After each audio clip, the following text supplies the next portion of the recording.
Great. So hello and welcome to our fourth conversation on touch. So this is our final conversation in a series that we've been doing over the course of the pandemic, which is informal conversations between people at C-DaRE about this notion of touch, and in particular how touch has been impacted in the course of the pandemic. The first one of these conversations happened in early May. The second was then later on in May, and we did a third one in September. So at a period of time where for many of us, we've been kind of emerging from the kind of stricter lockdown conditions. And then here we are in December, where everybody is in various kind of states of lockdown. And so we thought this would be an opportunity for us to kind of think back a little bit about how things have shifted over the course of the pandemic, how we've been dealing with the kind of lack of physical touch or adapting to different ways of thinking about and using touch in these stricter lockdown periods, and then also in periods of time where we've perhaps been meeting with other people but impacted by social distancing measures and so on. I'm Hetty, and I'm joined today by Rosa and Sara and Kate, and we will have a chat for about 25 minutes, and I will open the floor to whoever would like to go first. Are we all in the same lockdown constraints, or with all different ones? That would... I'm in tier 2, I think. I'm in 3. I think I'm in 3 as well, in Sheffield. I'm right now in Sheffield. So where are you, Sara? Stratford upon Avon. Okay. Yeah. Hetty, are you 3, or is London still 2? Well, London's still 2, but there's a lot of noise that will perhaps be going into tier 3 next week. I think rates have been going up quite quickly. So yeah, 2 at the moment, but we'll see. So chances to meet and touch, still not there. I think I've been really thinking this week about kind of asking it's interesting, Hetty, at the beginning when you were talking about the July conversation when we were emerging from the strict lockdown, and that feels like a bit of a distant memory, that summer of being a bit back out there. And I found the second lockdown much harder. I think maybe having had a bit of space. And I remember in our first conversation, I was really worried about a lack of touch, personally and professionally. I was really concerned about what that would mean for my practice as a dancer, and for dance more generally. That what is our field without touch? And I think initially I was very worried about that. And it's interesting now. The mess is still there. The sense of not being sure is still there. But I definitely feel I've become, and that this is perhaps slightly worrying, I am much more accustomed to doing my practice in the virtual. So and it sounds overly romantic, but it hits me in waves, the sense of like, I'll be reminded, I'll see a video of some work I did last year where people are freely dancing together and kind of touching and moving together. And when I see that, that's when I'm really like, oh, okay. It's not necessarily a tangible sense of missing it. I think now I'm in a space of how will we get back to it? I feel a sense of trauma that being so far apart, but how can we, a colleague of mine talks about, he's a live art practitioner, and talks about gently coming back into touch so that we don't do this kind of, oh, we're back together quickly, that actually we're going to need to take it really slowly. Yeah, so that's what's shifted for me. I think it's interesting you talk about that. I hadn't thought of it like that, Kate. You say a sense of trauma, and the moment you said it, I thought, oh, that really resonates with me. And I think I've also found the second lockdown more difficult, and especially coming up to a point at which, you know, a holiday time, whether it's Christmas for you or a break of some sort, where people normally get together, particularly families, and I'm finding that incredibly difficult. The thought of not actually seeing my very close family and being able to hug them. I think that feels really hard, that sense of touch. And Glenna said something interesting last night on the launch, and she said, I wrote it down. She said a number of things. I hope she won't mind me quoting them. They are things she said. She said, we're so entangled in this world. And she said, and we're currently in such a visually obsessed world just now, which is so very different to what we're particularly used to. And one more thing, she said, what is imprinted in ourselves through touch?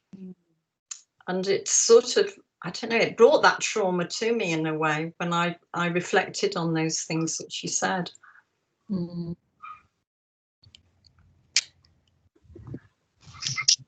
I think with thinking about trauma and, you know, Kate, you also referenced the kind of anxiety maybe around the first lockdown and when everything first started and, you know, practice. I definitely feel I still have some of that. For me, the first lockdown was very much about, like, at that point I had a newborn baby and, you know, how can I protect them? And it felt very much about these two girls are very vulnerable. I need to protect them. And these ideas about me in the practice were a bit secondary. And so now I feel like that's coming up for me more of what's happening, how we navigate what's emerging. And, you know, in the midst of all of these lockdowns, we've had Black Lives Matter, lots of political kind of movements happening, you know, elections, Brexit is now, you know, so I feel an anxiety again coming up for me because of what's happening in the world. And I'm aware that touch would help me process some of that. And I don't have access to a class. I don't have access to go out in the same freedom that I might have a year ago to help me process. So I feel, again, this anxiety coming up for me that I felt in the first one, but very much about me, not so much about my daughters. That resonates really strongly with me. And I thought I would miss formal touch, like I'm in a class, therefore we're orchestrating. I make this point of contact, or even massage, or those kinds of framed touches. And actually, it's so interesting, Sarah, when you're talking about the visual, that I hadn't thought about that until now. Everything is so visual and verbal. Mm. That's all our information is coming. Like, I find myself so often at the moment a bit lost for words.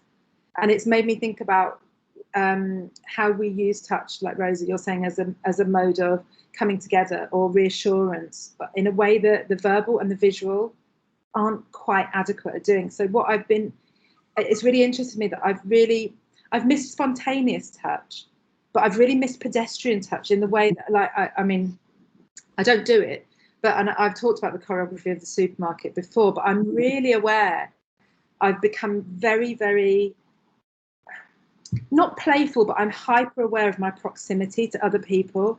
And I really kind of, like people I don't know, I sort of want to say hello and put a hand on them, or feel that those kinds of accidental, spontaneous moments that let us know we're human together. And there's this sense of the collective. I noted it the other week because, as I think I said in the first conversation, I teach yoga at a yoga centre.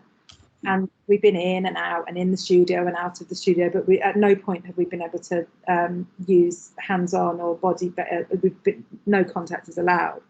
And I became really aware that it's not about using the hands-on work to correct, or that so often it's about just just kind of reassuring that nervous person who's coming to a practice for the first time, or who feels vulnerable, that actually a hand on the lower back or something that just says it's okay. And I've really missed that, I think. Yeah, I think that saying that the visual and the verbal, as you sort of put them together in a way, Kate, it feels like they're more outside of me, more outside of us, more external, whereas touch is something that brings that inside. It connects inwardly. It's a bit like, Matthew Fulkerson in the book that I think I talked about in the first one, the first sense, touch being the first sense in utero. It just has that special quality, that particular quality of connecting not only people to people or things to people, but the outside to the inside, which certainly for me, the visual and the verbal don't do it quite as well. And I use music a lot to deal with things and writing. So music sort of touches inside as well in many ways. But I think it is that reliance. We're so just looking at a screen, and it just feels really alien.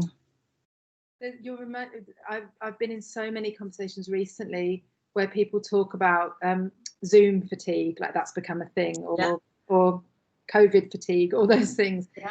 And hearing you say that about the distance of the verbal and the visual, it just reminds me that I miss that tiredness. I miss the tiredness of being in a space with bodies, because it's a totally different sense of fatigue. And actually, the fatigue that comes from from screens and the visual for me, it's like a really dissatisfying tiredness. I don't feel like there's been much. It always leaves me slightly wanting, or I miss that kind of, I've been in a space with bodies, that kind of that exhaustion. It's not the same like dancing around your kitchen on your own.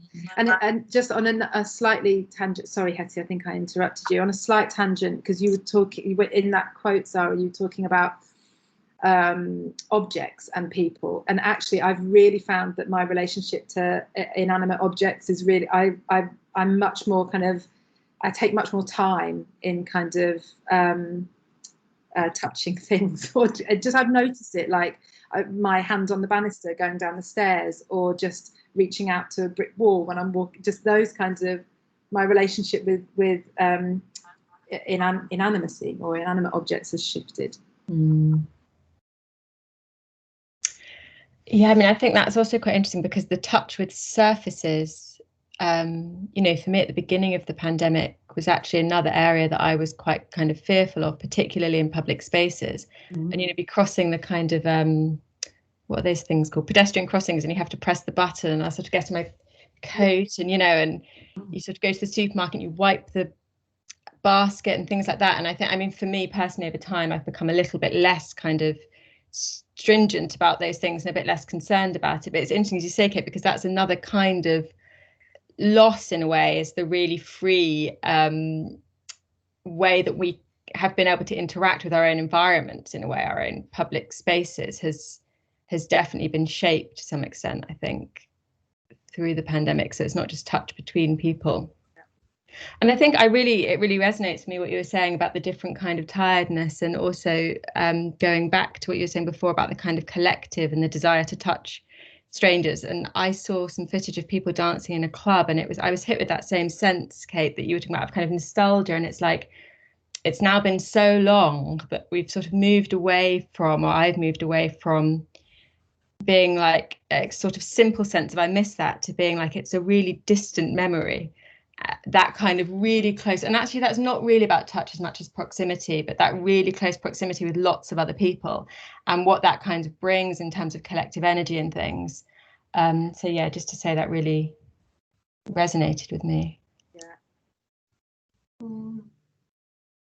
I think I miss the I mean, I'm not, you know, I'm old, so I don't go social dancing very often, but I found myself missing that proximity more than being, I mean, if someone said to me now, would you rather like go to a club and be sweaty and dancing and with a massive group of people, or be in a studio with 8 dancers, I would absolutely want to be in the sweaty club.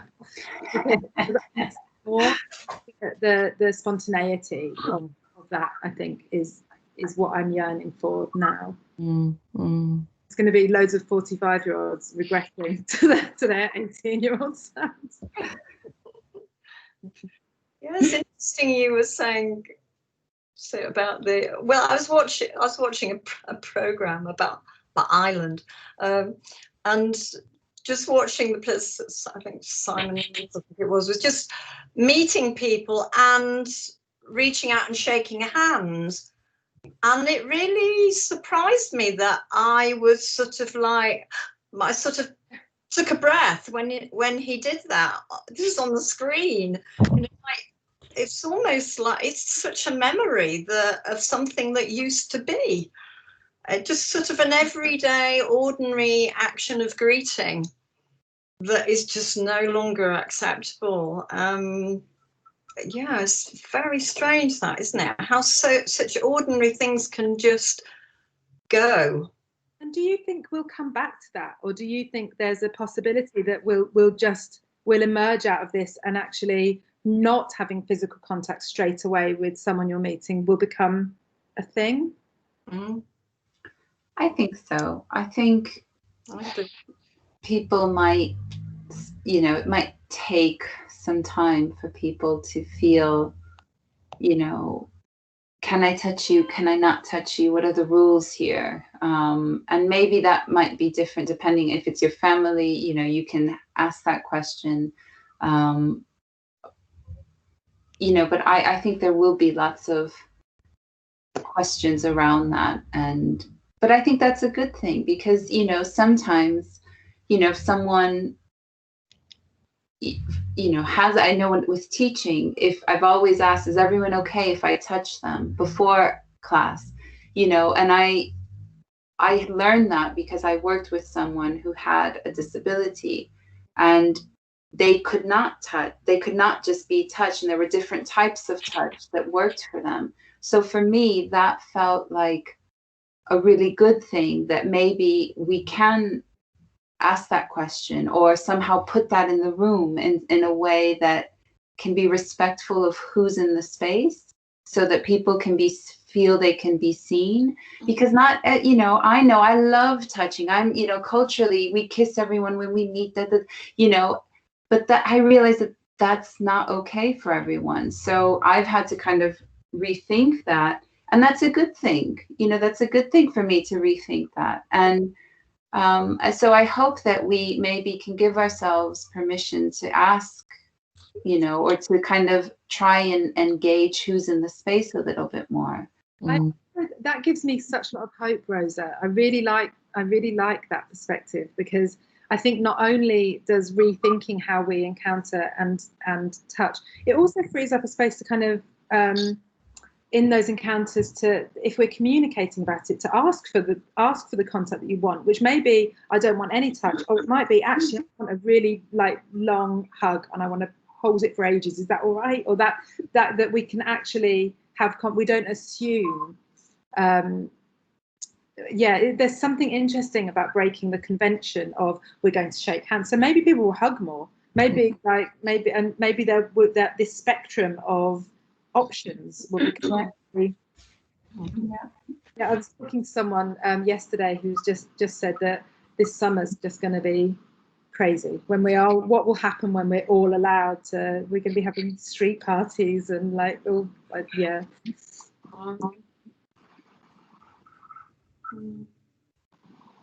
funny you say that, Kate, because on my road there, every Thursday night, a few families are caroling.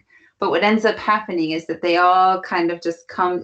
Everyone was supposed to stay at their doorstep, but everyone just comes and congregates, and they're all touching and being. And I'm in kind of two minds about that. One is that they're craving to be together, to do something as a group. And it wasn't enough just to do it on your doorstep. We had to people have to go next to each other. But on the other hand, I see that's really dangerous and a little bit selfish. And there's also a little bit there for me about privilege, because you know that you can do that, and no one will probably call the cops on you. No one will probably, scream hate crime, because that's another part of this, that communities that have kind of dismissed COVID and do continue to touch and do continue to engage in their own ways that are true to them, have received, some attacks, or, so there's that other side that's happened. And so when I see that, I always think, that's a privilege that they can also kind of just go out and do that and not feel worried about that, and to just dismiss the rules and guidelines, So again, I see, and I'm happy that they can sing and dance, but then I also feel like, well, you're kind of breaking lockdown rules right now. So yeah. And it also speaks to the privilege of one's kind of physical position. That was one of my worries early on, and it has come true, I think, that in the whole notion of shielding, that obviously this is personal to me, that disabled people are largely in the shielding category. Yeah. So as we come back to normal, it's been slightly like, well, I'm okay, because actually I know if I get this, I'm probably going to be okay. Exactly. I might be a bit ill for a couple of weeks. I'm probably going to be fine. And actually, let's just keep the vulnerable people. There's this real divide between the sick and the well, the vulnerable and the not vulnerable. I think is going to be quite prominent as we move beyond. I think you're right. It's already that sense of the divide. Yeah. Those who say, well, if I get it, I get it. So what? I probably won't be that ill. And those who, well, no way am I going to put myself or people that I'm going to see who are vulnerable at risk. So there's, that's quite a big issue, really, isn't it? In many ways, an issue that's come out, a social issue that's come out of this whole pandemic is the way different people handle this, or different people deal with it according to maybe, privilege of youth, or privilege of this, or privilege of that, or just attitude of mind. I think it's a big thing.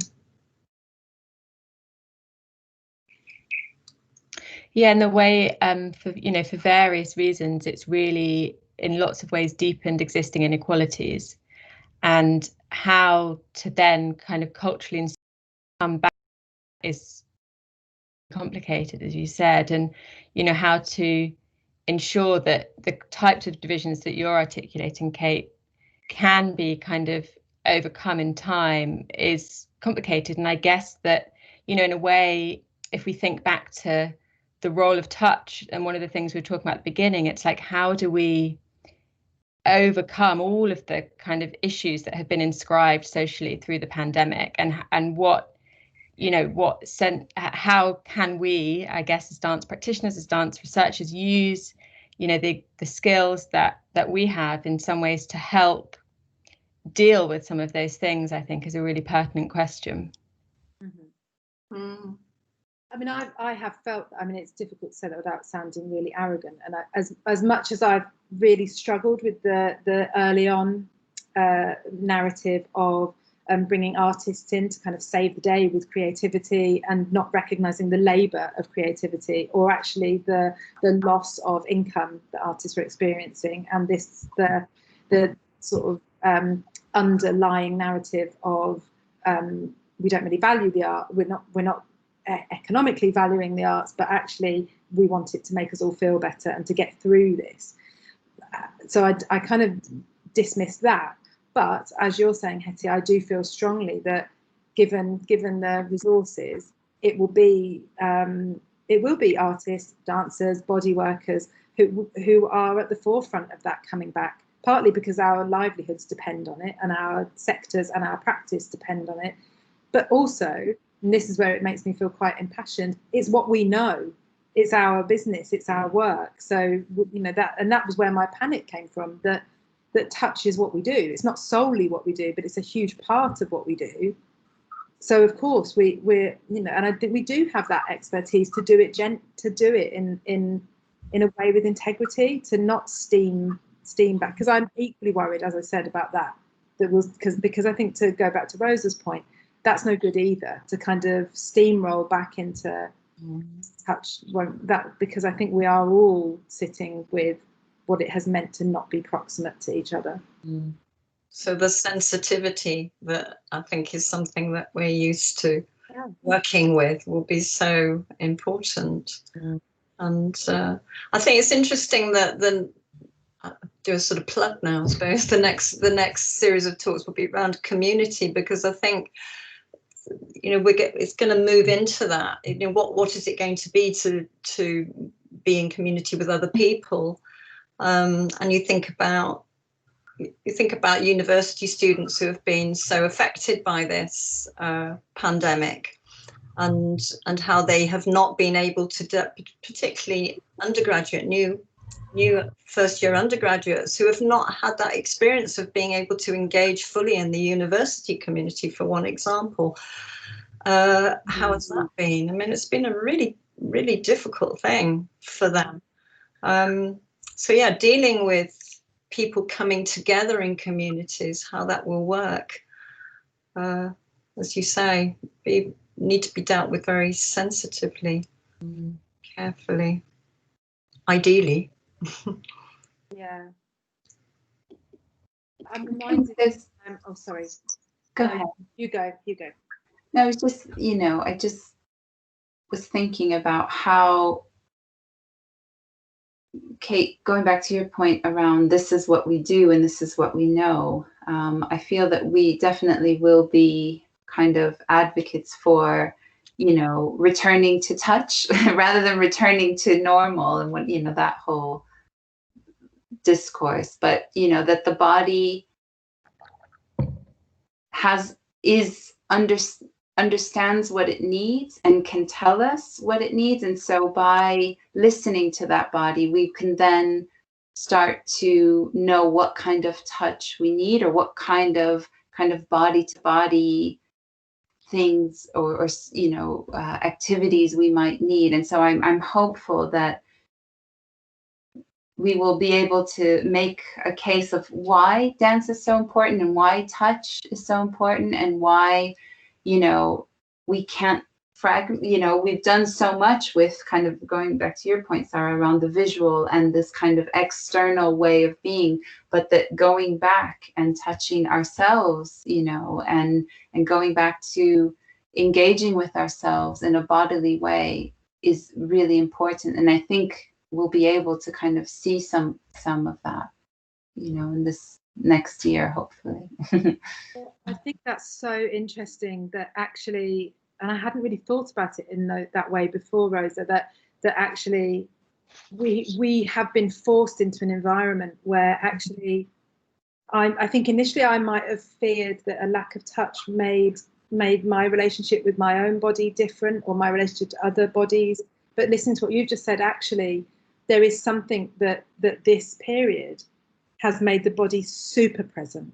Like actually we maybe self-soothe in a way that we wouldn't have been aware of. And I've become aware of that actually when I'm talking, I might kind of, I'm much more aware of self-touch or touching the people I'm allowed to touch in my bubble or whatever. But I think what your point is so interesting, that this I think the body will be more present, even in people who, Ali said something last week about a dominant view of or a historical view of the body as a vehicle for the brain. And I think maybe we might all shift a little bit towards, and I mean the whole, you know, the population generally, our bodies might be much more apparent or present for us. I hope. Respected. You know, for me, you know, I chose to do this conversation of touch on the floor. And I feel that that's, you know, for me, it's been about giving myself permission to blur those lines more. And because I can't just sit at a desk, at a table all day, because my body can't. And I can see more and more people are saying that, you know, we're dancers, so we understand that, but people that aren't in the dance community are, you know, aware that, oh, when I sit like this for so long, that, you know, and so it's exactly that, becoming more present and allowing yourself to do what you need. You know, if I need to sit on the floor, I'm going to do that. I've blurred that line now. I'm in my bedroom. Everyone now will see my bedroom, and that's okay for me. And I'm kind of taking ownership of that, and ownership of how I engage with my surroundings. And you know, it's a micro kind of way of taking agency, but there's something to that, I feel. I think I think those things about these things we're talking about, and in relation to other people who are not people who maybe work with their bodies in the sense that we do. And again, it was something that came up last night, so I sort of wrote down things that sort of really resonated with me. And one of the things Nita Little talked about, life practices of attention, and maybe people will attend in a different way. People who haven't really ever thought about what it is to touch and to not touch, because it's not been part of their life practice to think about those things, that they will attend in different ways. So I hope, maybe a sort of ideal hope, that people will be much more attentive to these things who haven't been before. That'd be good, wouldn't it? I've done a pretty poor job, I'm afraid, of keeping time, because we've gone and we're actually about 29 minutes. So I wonder if, on that rather lovely note, we want to wrap things up, unless anyone's got anything else they'd like to add. So great to talk with you all. Yeah. Yes, thank you. Thank you all very much. Thank you.